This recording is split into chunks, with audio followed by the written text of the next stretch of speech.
this session on the future of adaptive sports beyond COVID-19. We still see people filtering into the conference room, and so we'll give folks a couple minutes to get in and get settled, but I will make a couple housekeeping announcements in advance of that.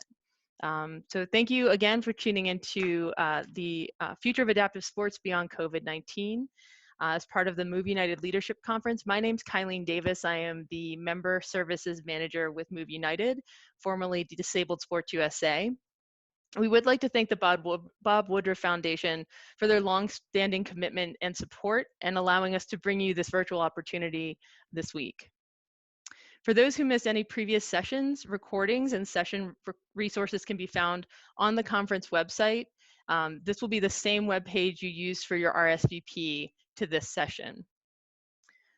Before we get started today, I'd like to go over a few housekeeping items. All attendees will be on mute for the duration of the presentation to minimize distractions. You are encouraged to submit questions through the Q&A feature at the bottom of your screen. Encourage that rather than chat. Chat gets a little hard to follow in terms of questions, so please, if there's a question you want addressed by the panel, put that in the Q&A box and we will do our best to address it at the end of the session. Do feel free to use the chat function to introduce yourselves, where you're from, who you're with, and make sure that you do set your chat function to all panelists and attendees to ensure that the whole group is seeing your message. And with that, we'll go ahead and get started. So again, my name is Kylene Davis. I will be the moderator of this session. Return to play is sort of the next big ticket item as we move forward in navigating the landscape of this pandemic. And so I know all of the programs that are here in attendance are thinking about this in some way or another. Move United is continued to collect resources and post resources via our resource library page. If you go on that page, I believe the link will be provided in the chat. You can search with the search term return to play and find various resources that have been created by other organizations. We're also committed to identifying the next steps in this process as it relates specifically to the adaptive sports landscape. So we are forming a committee with experts in the field to address and create guidelines that are specific to considerations that organizations are making in the adaptive sports realm. Today, what we wanted to do is collect representatives from our member organization network. And those members that we have as part of this panel today represent a broad spectrum of organizational structures, programming menus, and all sorts of different things, different considerations that go into how people are going to be framing out their return to play. So with that, I wanted to introduce our panelists. From Ability 360 in Arizona, we have Gus Lazar. From Adaptive Sports Foundation in New York, we have Patriot Davenport. From the city of Reno, Nevada, we have April Wolfe.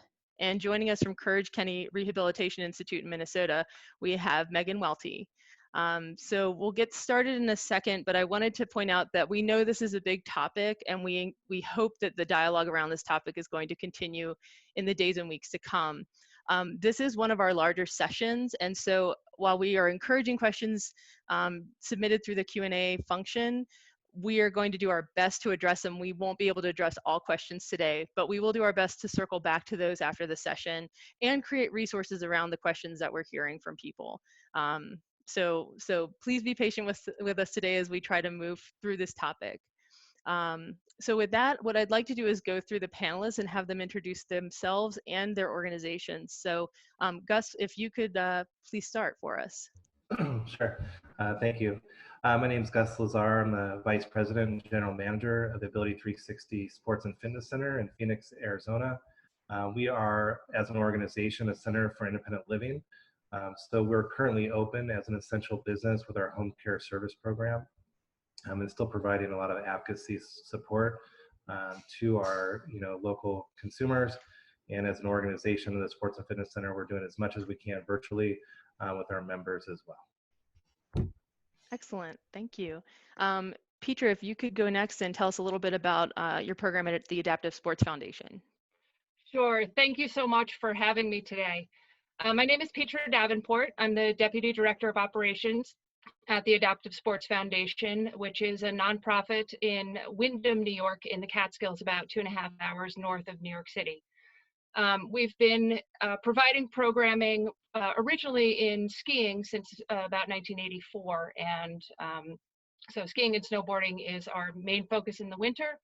And in the summer, we provide programming through our veterans programs called Warriors in Motion. And we provide kayaking opportunities and hiking, camping, road cycling, mountain biking. And we're excited to be here. We're excited to see hear what everyone else is doing during these times, and share information about what we've come up with. Excellent. Thank you so much. And April Wolfe, you're joining us from the city of Reno. Can you tell us a little bit about your program? Yeah, so my name is April Wolfe. I'm the Therapeutic Recreation Specialist for the City of Reno. So I'm housed in the Parks and Recreation Department. I oversee both inclusion, so making sure our traditional programs are accessible to individuals with disabilities, as well as all of our adaptive and sport programs. And then we have a number of veteran-specific programs. Currently, City of Reno, all City of Reno employees are working from home, and none of our facilities are currently open at this time. So we're offering opportunities virtually at the moment. Excellent. And then rounding us out today, we have Megan Welty from Kenney Rehabilitation Institute in Minnesota. Megan, can you introduce yourself and your program? Yeah, hello. Thank you for having me today. So I'm Megan Welty, the manager of the Sports and Recreation Department at Kenney Rehabilitation Institute. Many of you may know us as the former Courage Center. We have a location both in the Twin Cities and then also in Duluth, which is based out of northern Minnesota, offering recreation programs for folks with disabilities, ranging from competitive wheelchair sports programs to downhill skiing, rock climbing, all those kind of different things. We are part of a larger healthcare organization, so our world looks a little bit differently right now. Our colleagues are on the front lines, in the ICUs, in the ERs, battling COVID. And so as an organization, a lot of our resources are going there right now. So we're all working from home and running programs virtually, and we'll get more into that shortly. Great. I wanted to start off the day by sort of getting an idea of where each group stands in terms of their planning process for return to play. And Gus, I specifically wanted to start with you because we saw via your Facebook page that while the governor of Arizona has announced that gyms and pools can reopen as soon as today, we saw that Ability 360 is pushing their reopen date. And so we were wondering how that plays into your planning process and what your planning process is around your return to play.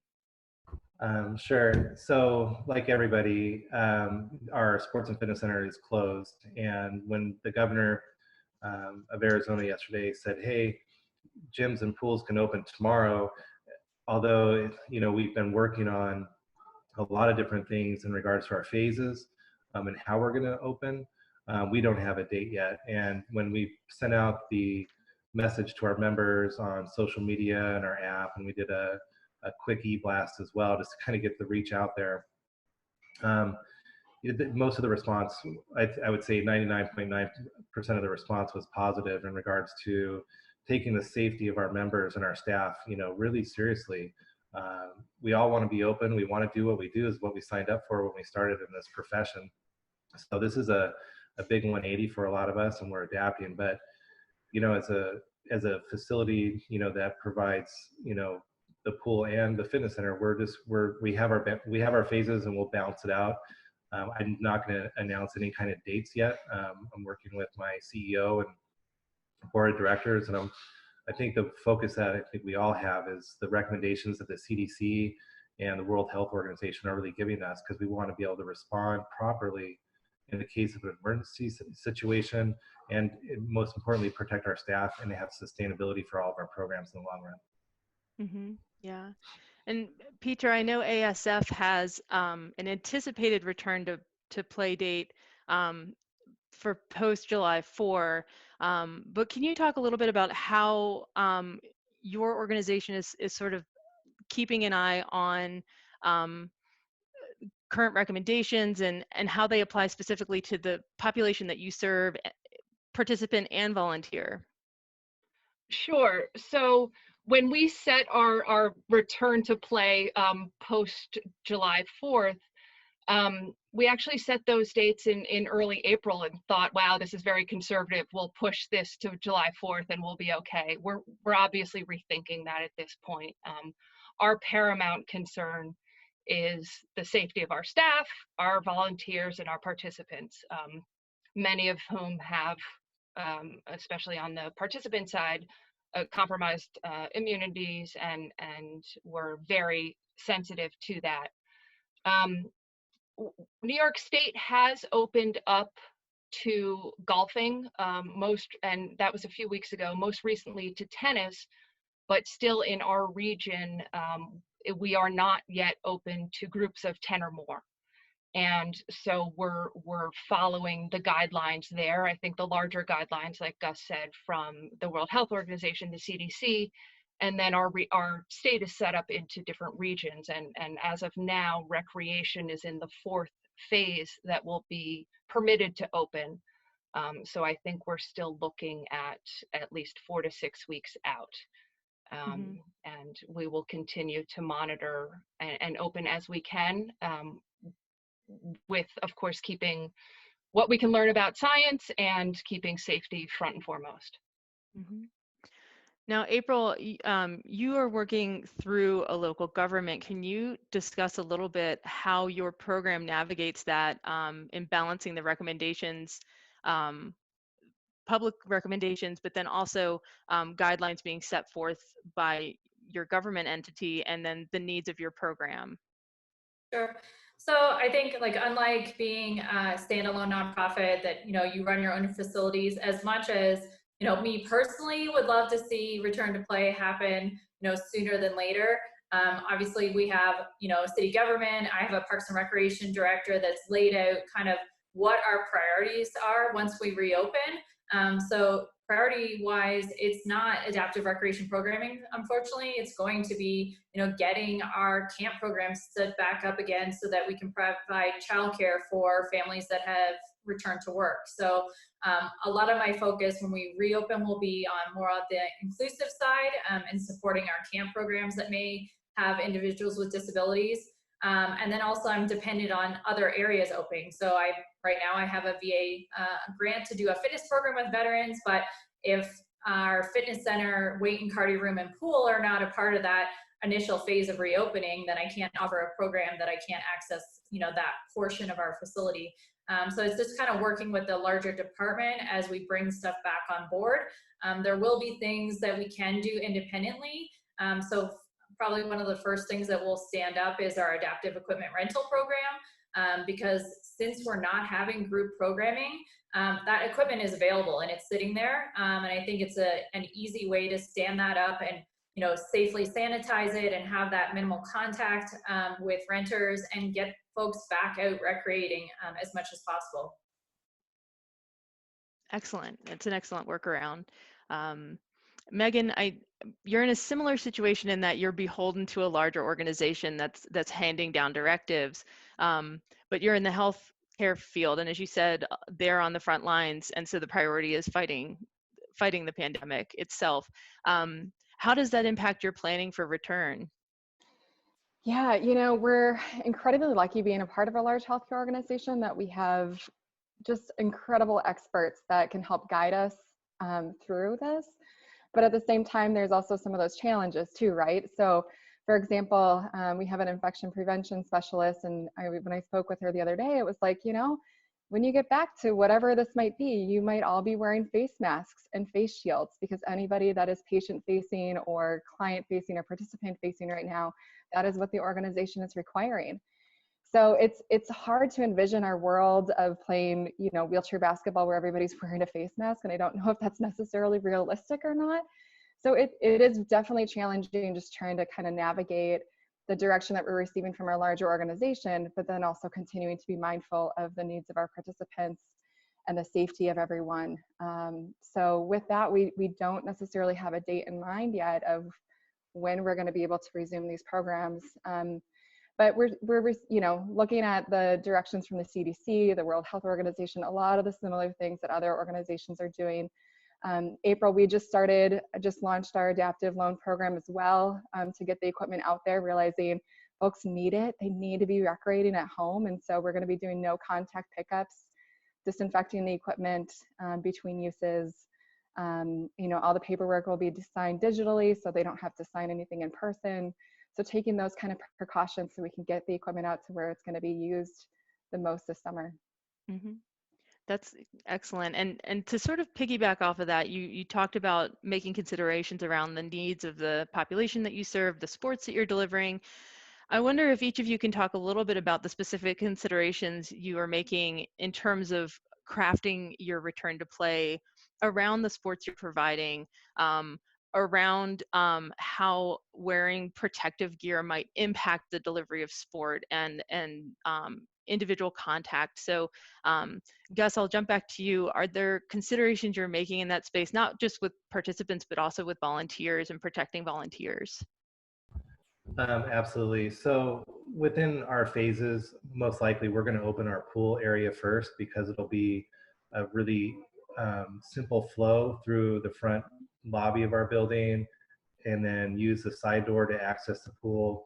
And then the County of Maricopa has actually allowed us, when we do open, to prop open emergency gates, so that way people can go in the pool, get out, and then go right through the gates. And fortunately, we're in Arizona, and by the time they get to their car, they'll be dry. So we'll have that access, but it'll be really kind of a simple flow and allow us to really kind of see what kind of participation we have from our members. And one of the things that we also have is they can call and reserve a pool lane. So that way we'll allow people in the pool based on reservations by phone calls or our app.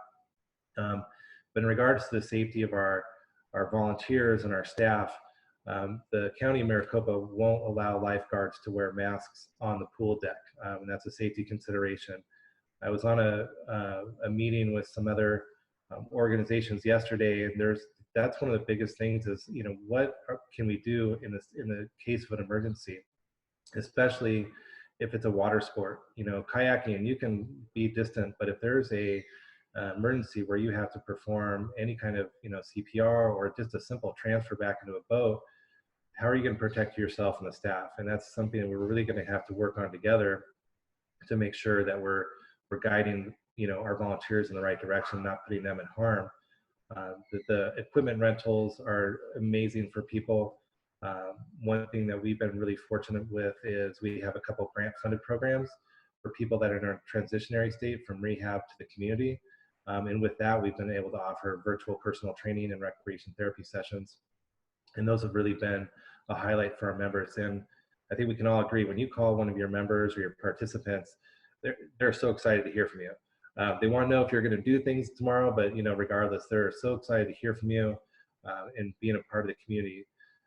And then moving into our fitness center, when we do open that, I'm taking a lot of guidance from the National YMCA leadership and how they're doing it.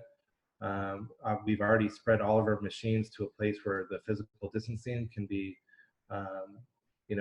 we're ready for our members in that sense. But we'll have equipment checkout, disinfection stations, and things like that. But those will all be guided by the CDC and the World Health Organization. But people are going to be masked, they're going to be gloved, they're going to be separated from the active members that are in the gym. But also we'll have some people in there just making sure people are doing the physical distancing. There's that's also, I think, one of the struggles that we can all see is in the community. When you're out there, there's people that are very aware and respectful of people's space, and there's those that are a little bit less conservative. And so we have to be mindful of how we're going to deal with that. And one of the topics in the meeting yesterday was about individuals with mental health, considerations. And that's a big thing that we all have to be considerate of too, with the social isolation and how people are coming back out of that if they truly quarantine themselves. And it's going to be, an up and down year, and we all have to be ready for it. But, the safety is just so paramount for everybody. Absolutely. And I think it's going to be a moving target as we all move forward. But I think the conversation we're having here today, the considerations that you all are making with your programs are going to be helpful as we move forward. Just having our brains framed correctly is going to be the key to moving through this successfully. So we've heard a lot about equipment loan programs, equipment rental programs. And April, I was wondering if you could maybe address, there's the opportunity to do contact-free pickup, but in terms of handling equipment, are there any issues that you're finding with equipment fitting or that sort of thing, where typically that would have been an in-person process? How is that being handled now? So for us, like a part of our, we created rules for return to camp programs, and it involves, parents not even being allowed into the building to drop off their children. It would be a drop off that it would exist outside. Similarly, I think for our adaptive equipment rental program, it will be something that's an interaction that takes place outside, that we easily can pull out equipment from the back of our building, set up a tent and provide specific hours in which we'll do adaptive equipment rentals. Obviously everyone is different, and there is a fitting component, required in making sure that the individuals know how to use the equipment safely. For us, our HR department is not allowing us to return unless we're, wearing masks, and we have shields in place at our front desk. So there's a number of guidelines that'll be in place to keep our employees and volunteers safe. But there will be some sort of minimal contact, but don't bring your whole family to come pick up a piece of equipment, and you're not coming into the building. So some of those rules and guidelines that we'll have to enforce going forward.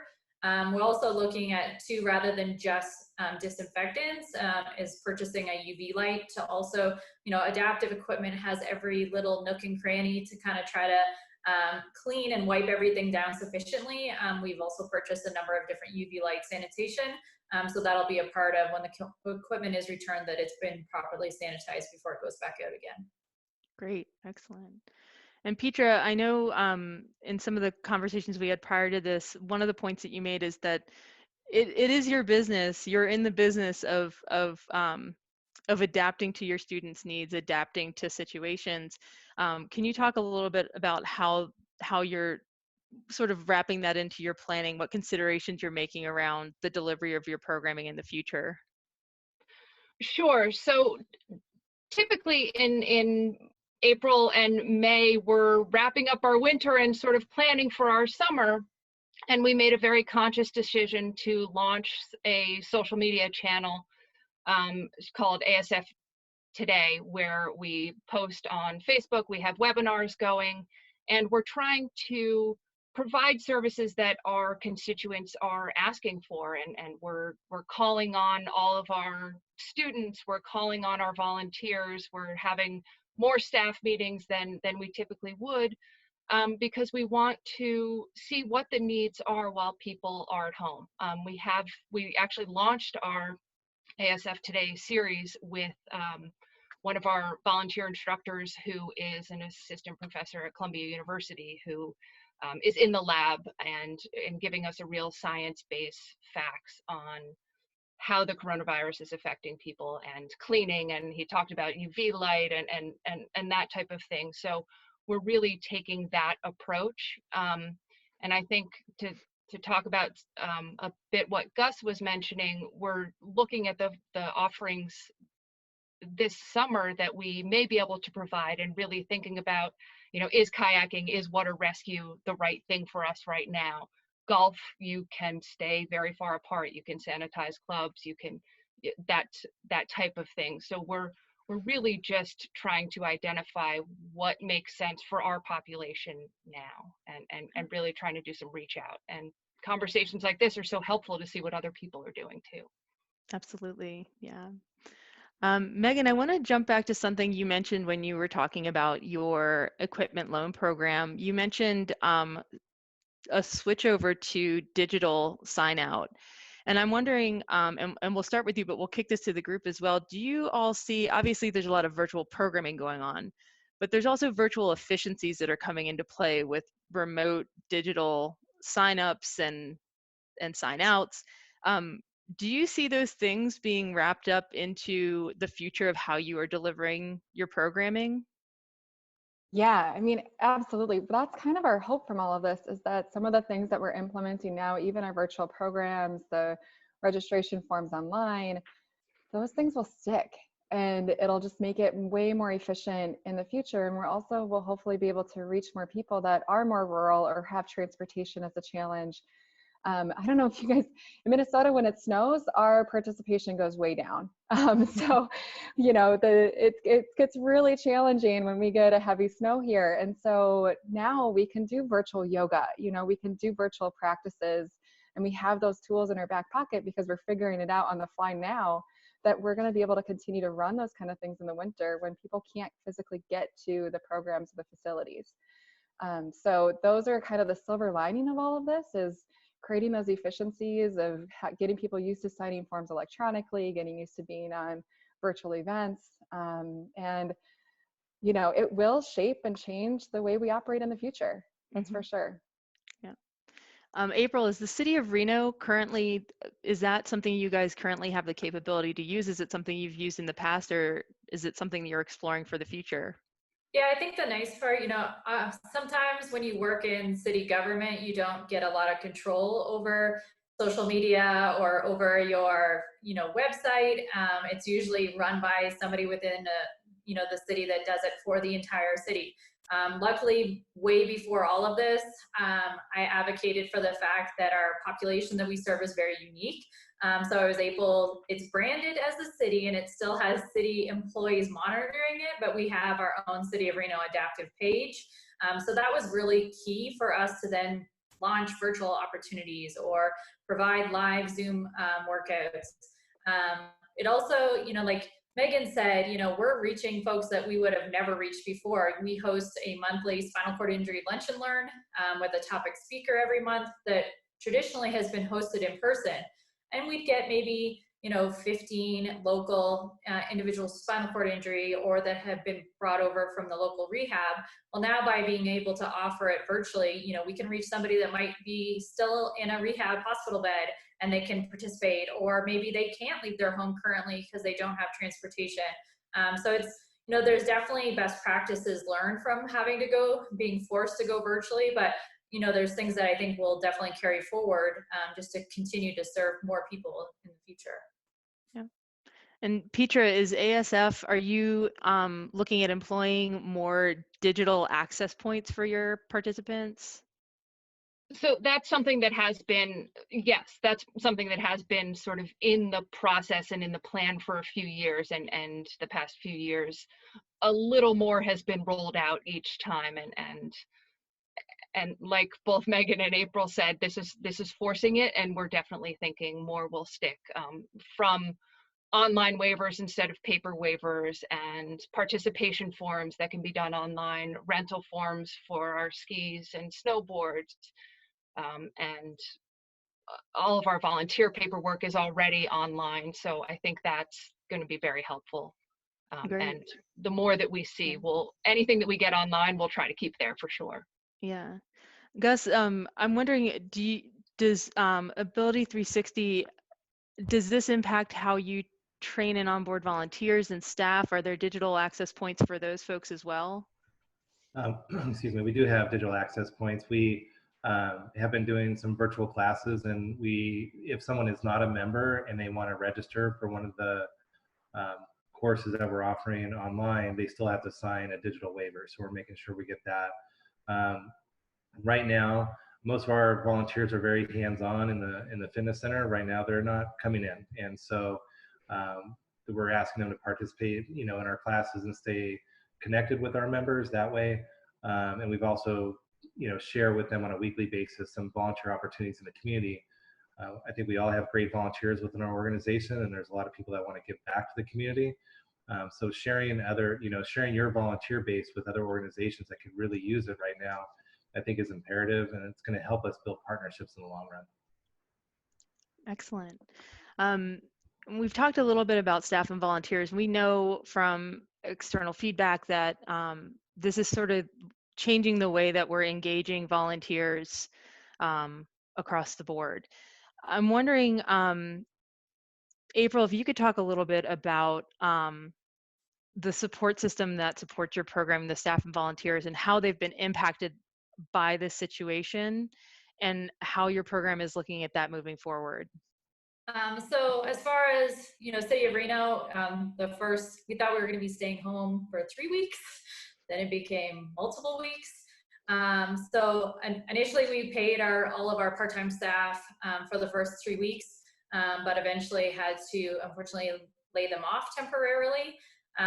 So as far as, standing up our programs, sure, we can open the building, but it's going to take us a bit to then get all those individuals back. So when they were laid off, they were asked whether they were interested to return to work once we reopened, but that process is not going to happen overnight.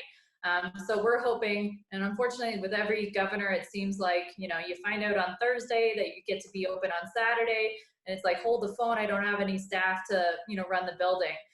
So we're hoping, even that we get, 2 weeks in the building. Like our facility in particular has been under construction this whole time while we've been gone, and it's a disaster. So, we're hoping to be able to get in there and have like 2 weeks to bring staff back on board, bring volunteers back on board, make sure the building is, set up appropriately and that staff have the required, safety equipment. So even though, a governor might say it's time to open and let's go, it's going to take us a bit to onboard all of our volunteers and staff again. Mm-hmm. And Megan, as far as the staff and volunteers as they return to your programming, we've talked a little bit about safety considerations, but are there protocols that you're going to put into place that are going to impact the way that you train and onboard the volunteers as they come back?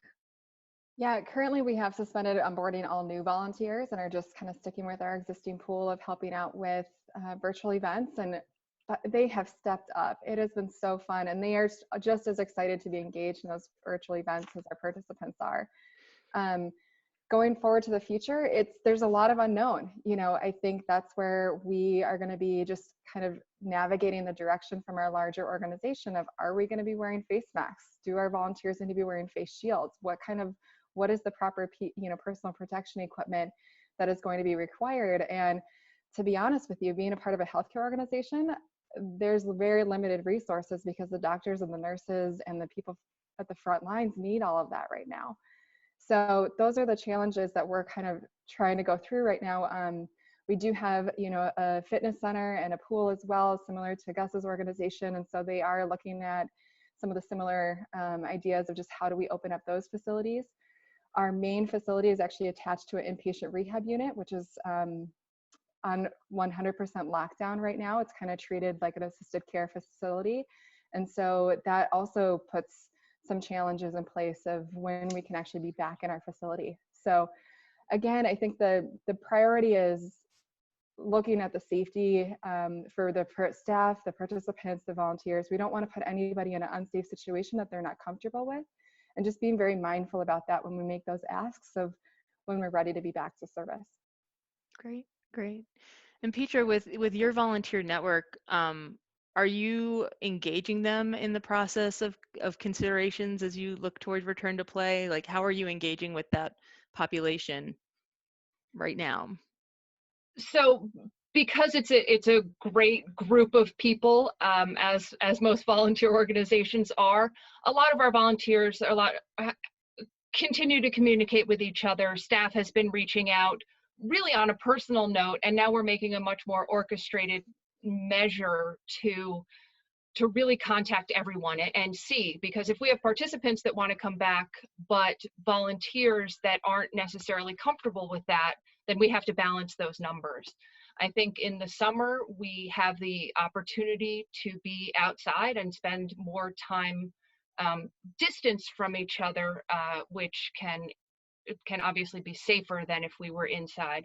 But really we're doing as much reach out as we can to survey everyone to see what their needs are, what their desires are, and what their comfort level is, and how we're going to make sure that we feel safe inviting everyone back.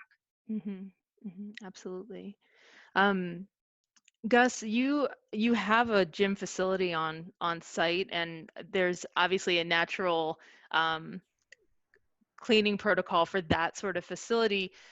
In looking at returning to play, how are you going to address? Are you going to be implementing new protocols around that, or is that going to stay the same? Well, definitely introduce a couple more steps to our cleaning process. We feel like we, before COVID-19 was the pandemic we were very comfortable with our cleaning process, making sure things were disinfected properly. There are some, high contact points that you really have to focus on. One thing we've been taught, I have a small group of staff that are our reopen task force, if you will, and we've kind of come up with a lot of, high contact point items like the exercise mats. We have a lot of those on hand. Typically, we do lend them out, for a class, and we wipe them down afterwards. Not sure if we're going to do that anymore. We might have to have everybody bring in their own mat, and then we'll still allow them to spray them in there and then take it home. But we want people to make sure they're disinfecting it and the only ones using it. The one challenge I'm looking at is we offer our members when they check in if they need an active hand glove set or not. And a lot of our members utilize them and they can't afford them. So we're looking at making sure they're all clean, and we're fortunate that we've received some COVID response money.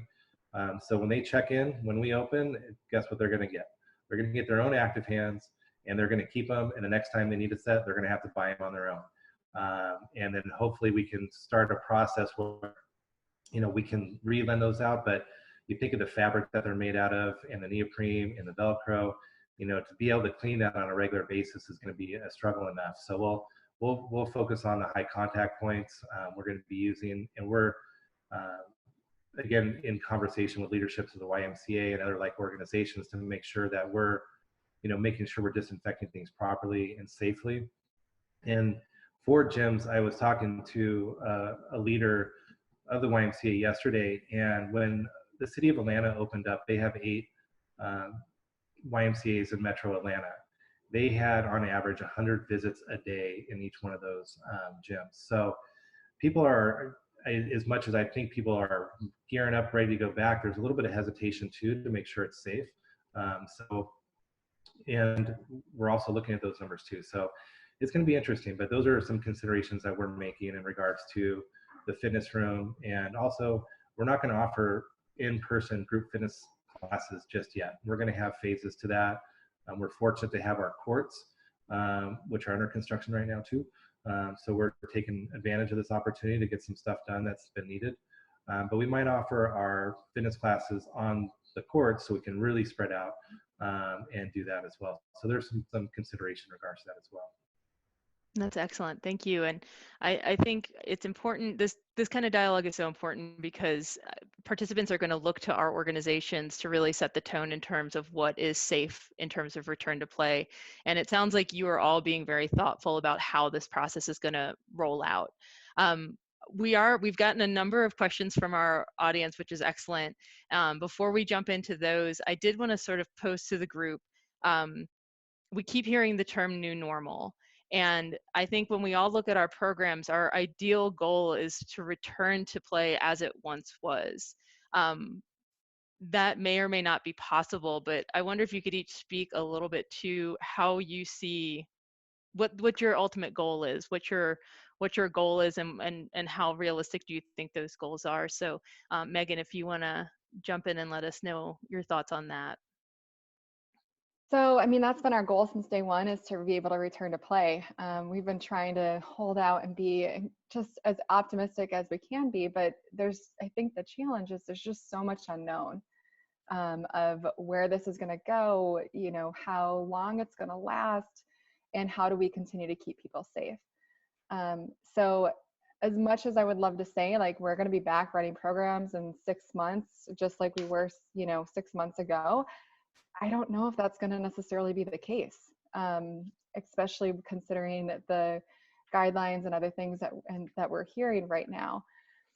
So it's definitely a challenge not knowing necessarily what the future is going to bring. I think it's going to be a big challenge for us in this adaptive community to do what we do best and adapt and figure it out. And that's, the best part about these conversations is we're all learning from one another.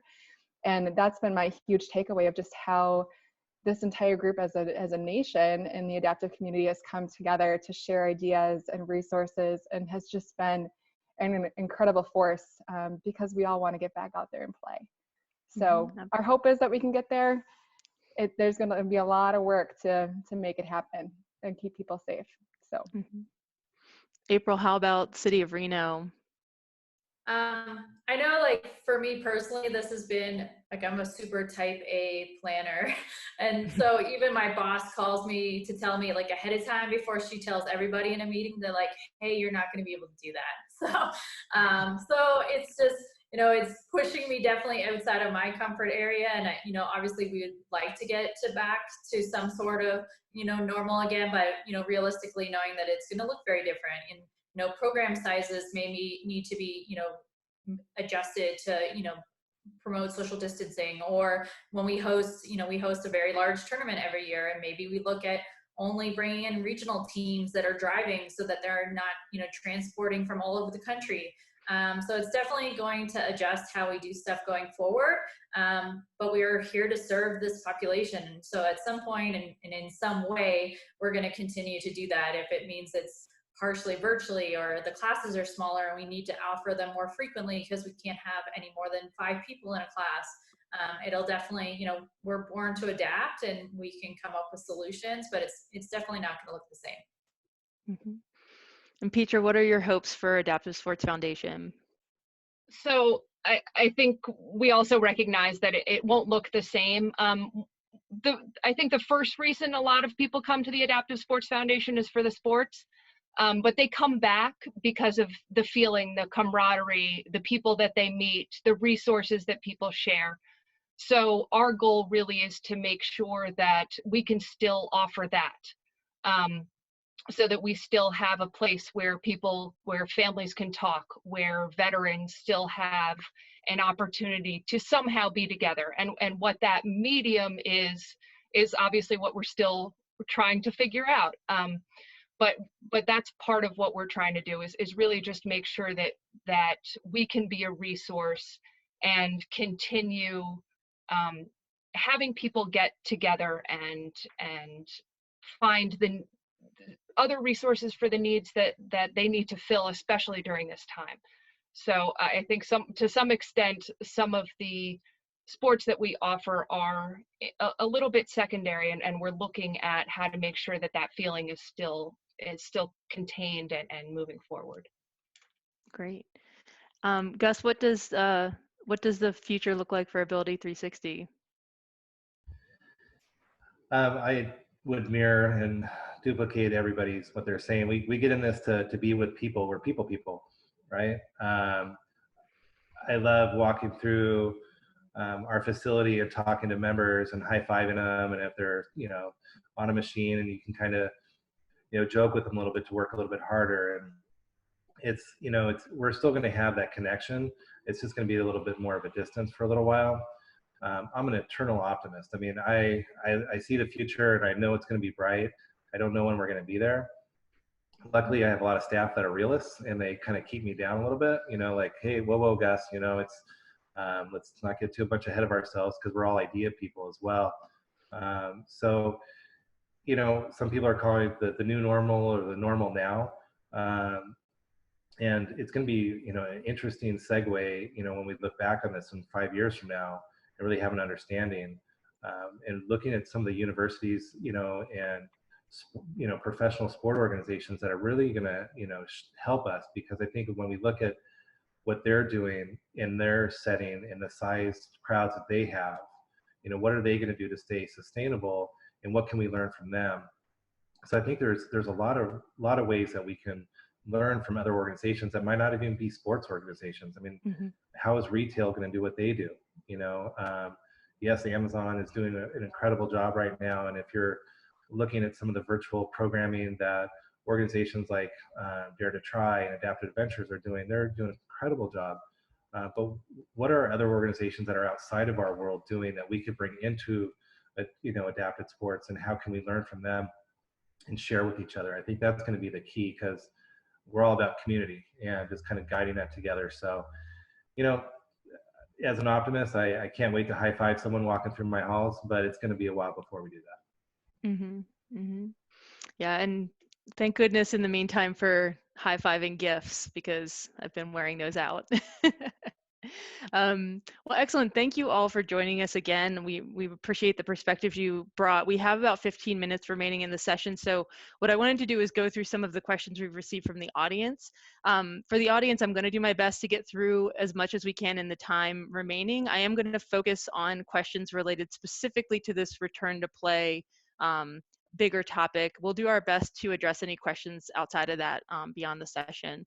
And what I wanted to do is address this first question is around considerations to make to with waivers and that sort of space as relates to COVID. So I'm inviting our program director, Julia Ray from Move United to actually take a stab at that first, because it is a space that we've had some experience in recently. So Julia, if you want to go ahead and speak to this a little first. Yeah, thanks. And I'm passing along some information from our membership, and it is very recent, so bear with us. We have reached out to our own insurance broker, as well as got a bit of legal counsel on this, and they have provided some waiver and liability language specific to COVID, as well as broader communicable diseases. So that language is going to be sent out to our member organizations that are participating in our insurance program next week. So look out for that information. For those who are not part of our insurance program, I definitely encourage everyone to take that first step and reach out to your provider, who may then advise you to get your own independent legal counsel around this. But it looks like they're recommending some language be incorporated. And if anyone else on the panel wants to weigh in on their own experiences with that, feel free, but that's what we know so far. I know, so with the city of Reno, April, obviously your insurance is coming through that broader program. Has there been any talk on that end of consideration for additional language to the forms that you already have? Not at this time. So the city of Reno, like most government agencies, are self-insured. So I'm sure our city attorney's office is looking at, language to potentially add to that. And then, fortunately, we were already set up digitally before COVID. So there's an opportunity that a new participant can go online and fill out any required forms that they need to do online, and they're automatically sent in electronically. So we were already set up for that previous to this, but whether they'll add any additional language, I'm not sure. Any of our other panelists have any experience with this recently? We recently checked in with our lawyers, and they do want to add some type of language around COVID-19, primarily for our aquatics and fitness center and individuals that will be coming into the facility. I ditto that. So we're doing the same thing, and we have discussions with our legal team right now, and we don't carry the Move United insurance as an organization, but we're definitely going to add some language. It's just upon approval right now. Yeah, and I think another topic that's sort of connected to paperwork that I wanted to point out as well is obviously our newfound abilities with virtual programming and communicating with each other in this way. It just reminds us that things like waivers and forms and all the things we might have done in paper on site, start thinking about how you can leverage technology already in those ways to help when it is safe to return, that you don't have a lot of people hanging around in one spot completing papers and waiting to participate in the same way that we might have done before. So it's definitely worth starting to think about how you can leverage the use of technology through online waivers and forms and things of that nature. And really, you can really start to put those things in place if they're not already in your program. Many of us have those, but if you didn't, that's just something to think about. Hey, Julia, I don't want to go too deep into the waivers, but I think one thing that we all have to consider is when we have teams that play in tournaments, whether they're regional or national, I think it's something that we really need to kind of have a focus on and be united in such waiver of, hey, you're playing in the City of Reno wheelchair rugby tournament. what kind of waivers is going to be sent out beyond that as an organization to protect the athletes that are playing in that and the coaches and things like that. So I think we're going to look to you.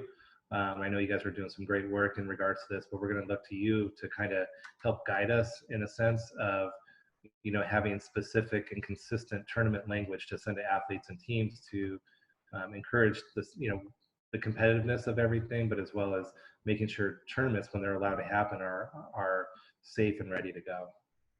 Yeah, thanks, Gus. And there's a lot of good information that's already out there that we are, as we've spoken about, working on compiling for member organizations and anyone else that needs it. What we're sort of already identifying is that there's not going to probably come about some information specific to working with people who need different levels of physical contact and assistance, and that is going to be layered and phased as well. And didn't know if anybody on the panel wanted to speak to that. We'd had some questions. It's the nature of our business that we want to include everyone. That's what we do. And we might be faced, for the safety of our participants and our volunteers, with some hard choices about who we serve and who we don't. We're just at kind of the edge of looking at this.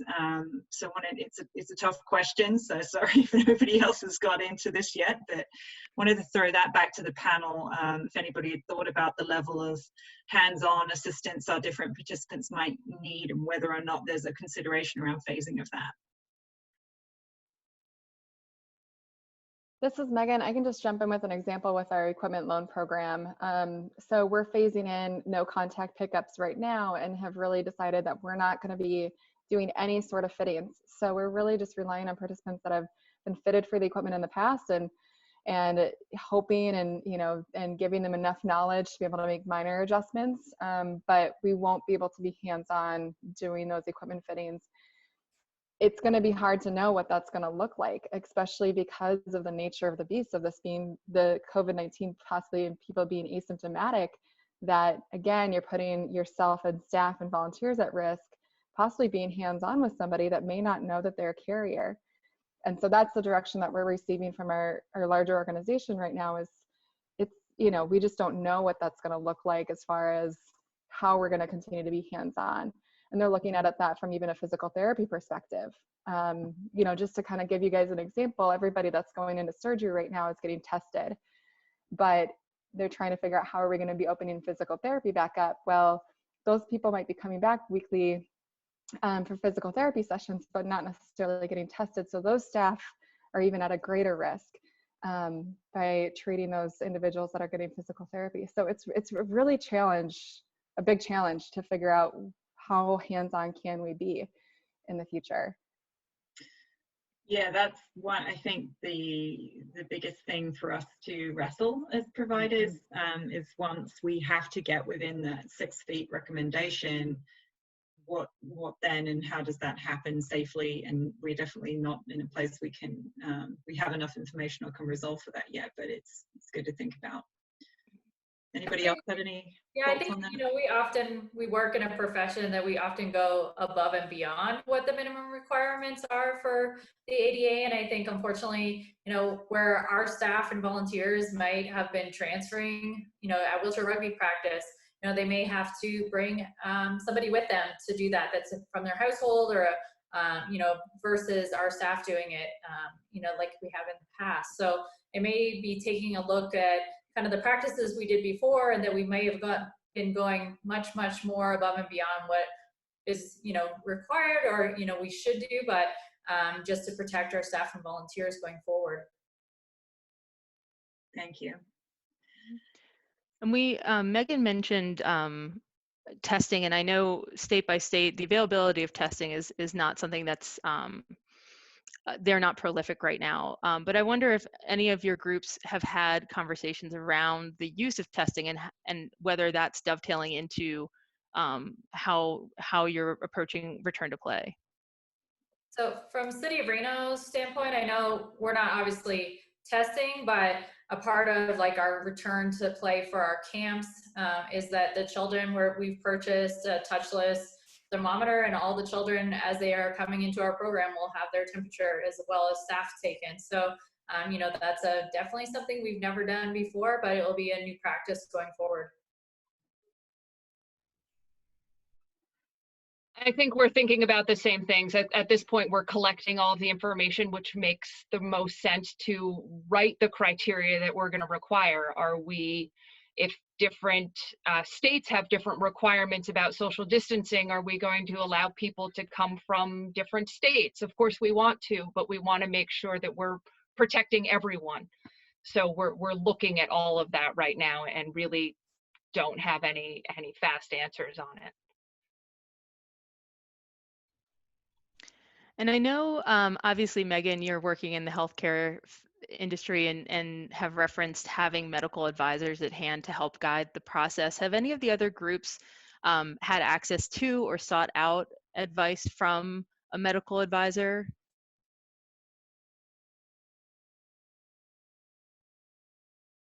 I'm assuming that's a no.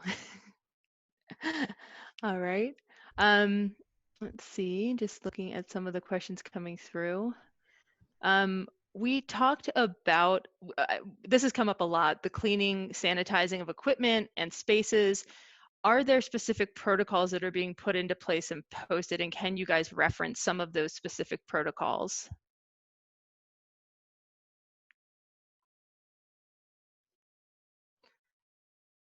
So like I said, we're still in the gathering stage. So we're taking all of the information we can from the CDC, from the World Health Organization. New York State Department of Health has some.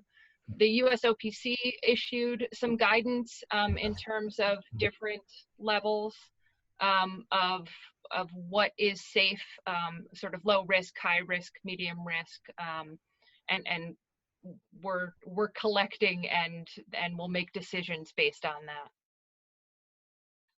Excellent. And Gus, I believe you were going to chime in as well. Yeah, the USOC's resource list was great that they sent out recently. You know, and a lot of it is by county. The call I was on yesterday had people from, you know, Utah to New Hampshire, and it's all really based on some things that some cities are doing and some states are doing. But the American Camping Association, a lot of these things for the outdoor programmers are kind of in the works. And I think that's probably the most, if there is a frustrating piece of this, it's like we're in process. And I think we all want it, like April, you're type A, you want to know it right now. And there isn't that, you know, and that's probably the most frustrating piece. And regarding the medical direction, you know, we have a home care service program at Ability 360, and that's something where we have home care attendants going into people's houses every day. And so we're definitely taking a lot of things into consideration within that program that we're going to absorb into the Sports and Fitness Center. And we are partners with so many local rehabilitation units. So we're going to look for their feedback in regards to whether we allow groups in right away. It's probably not going to happen. It's all going to be individual members and things like that. So it's just going to be really interesting as we get those protocols. But we're also looking at our supply companies. For example, if you're in the hospitals and you get your cleaning supplies from X organization, you really look to them for their guidance because they're the experts in it, and then go from there. So we're going to take a real strong look at our distributor and have them train our staff and really it's going to be nitty gritty. And we're going to clean all this stuff, you know, twice before we even reopen. So that'll be part of our training. Excellent. And I know we're coming up on time, but I do want to try and fit a couple more questions in because we have a number of them. And April, we have one specific to you. Are you working on any contingency plans to run adaptive programs within the parks rather than within your facilities, since the department's focus seems to be on reopening general camps? Yeah, so I'm kind of lucky at the facility that we're at. We have a large community center, but then a large park right adjacent to us. So we have the ability to definitely move stuff, you know, out into the park. You know, ideally, unfortunately, right now, like, you know, our wheelchair sports seasons have kind of wrapped up for the season. So we don't have wheelchair basketball and wheelchair rugby meeting right now. And so hopefully as we move into further phases, you know, the idea of doing group sports again, you know, maybe, you know, we are at a better point at that point. But luckily at this point, you know, a lot of those are on break. And so a lot of our individual programming, our small group programming, you know, all of our camps definitely are going to use outside as much as possible. Excellent. And Julia, I don't know if you had a question. I saw you pop in and join us. Yeah, thanks. I hope Harvey Naranjo is still on the line. I know that many providers might be with us that serve our military and veteran community, and Harvey can share a little bit about DoD travel policies. We've also had some questions around the VA games and what's going on with them. I know the Veterans Wheelchair Games in Oregon was cancelled for this summer, but that a decision, my understanding is a decision has not been made on the September Summer Sports Clinic in San Diego. Feel free to chime in if anybody has any other intel on that up-to-date information, but I'm going to see if Harvey wants to say something. I've tried to unmute him. Harvey, are you there? Hi, Julia. Hello. And Harvey, go ahead and introduce yourself really quick as well. Hello, everyone. This is Harvey Naranjo from Walter Reed. I'm actually surprised it's the first time Julia has ever unmuted me. True. Well, as far as the DoD is concerned, well, Walter Reed, the policy for us has been that there'll be no consideration for travel till at least June 30th. So considering that we work with a population that's in recovery, and there's a lot of logistics involved with moving individuals that need adaptive equipment and special accommodations, right now, for the moment, we're probably planning on not participating in any travel-related programs till 2021.